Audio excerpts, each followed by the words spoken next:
गुस्सा सही तो मेरे गोल लगा तनी सामने गुरु कहल जा चाहे बाबूजी कहल जा हमारे खातिर वहां के चल के बनी आदरणीय श्री हाकिम चौधरी व्यास जी बाबूजी के हम गोल लगा तनी और शुरुआत कर तनी हास्य से शुरुआत करब आदरणीय सब कवि सबके गोल लगा तनी हम वहां सबके आशीर्वाद बनल रहो। मर्द मेहरारू के झगड़ा बिया कटवा वाला बात में सुना मर्द मेहरारू के झगड़ा से हम चालू करते नहीं हर घर की कहानी बा हम चाहब कि ए पर कहीं ध्यान दिया जाओ हमार अंत में कहे के मतलब का बा कि एक दिन के लीला सुनी घटना घटल ससुरारी में एक दिन के लीला सुनी घटना घटल ससुरारी में मेहरारू हमार बड़ी झगड़ा है रात कटे मारा मारी में मेहरारू हमार बड़ी झगड़ा है रात कटे मारा मारी में एक रात सुतही के बेरा ऐसा झगड़ा भइल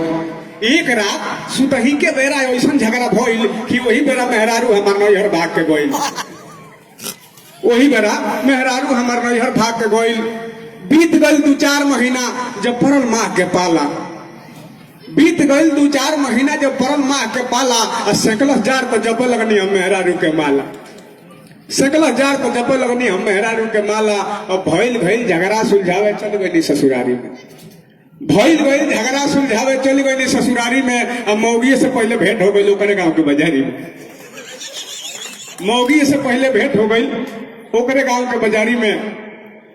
कि कल का गोला तो नहीं होगा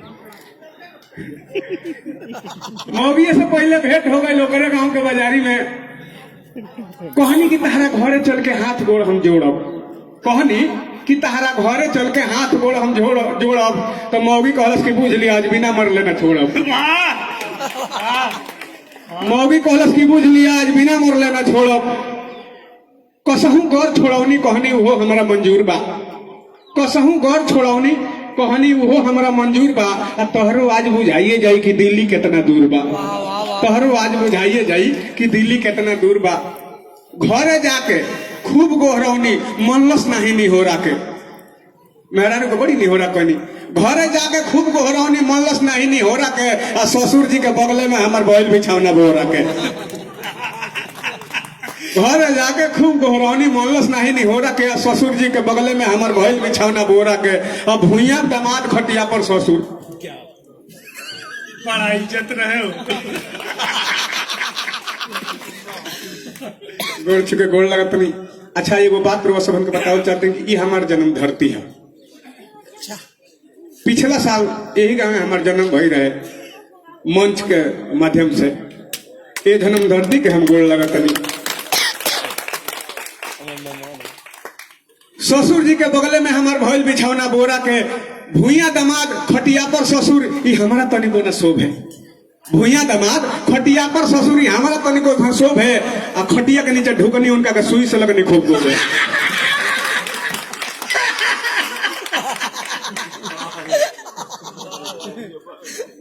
भुइया दामाद खटिया पर ससुर ये हमारा तनिको न शोभ है और खटिया के नीचे ढुकनी उनका से सुई से लगनी खूब गोब है।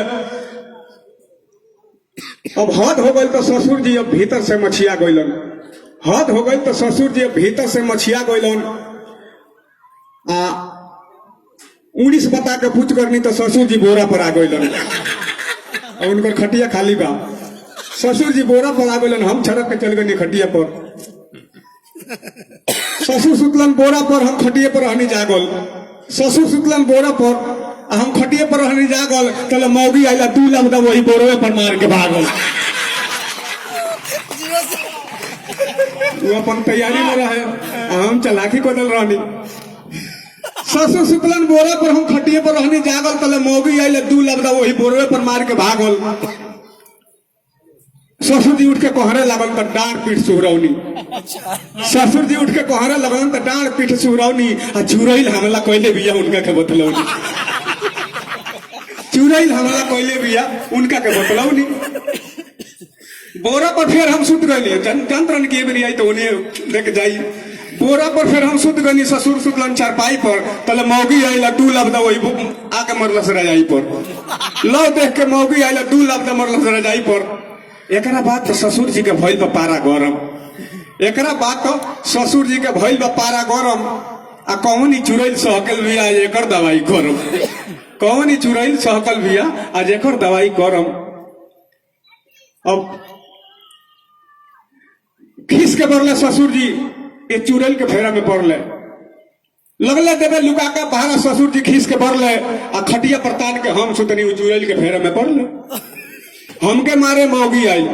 हमके मारे मौगी आई, बेटिए के चुरैल जनले आ झोंटा धो के उठा के पटकले लातन मुकन खनले। गांव भर के लोग बटुराइल हो रही भइल पंचायत। हमार कहे के मतलब अब आवता कि गांव भर के लोग बटुराइल हो रही भइल पंचायत आ सभे कहल कि पहले जौन टटकता तहरा कपारे न आई,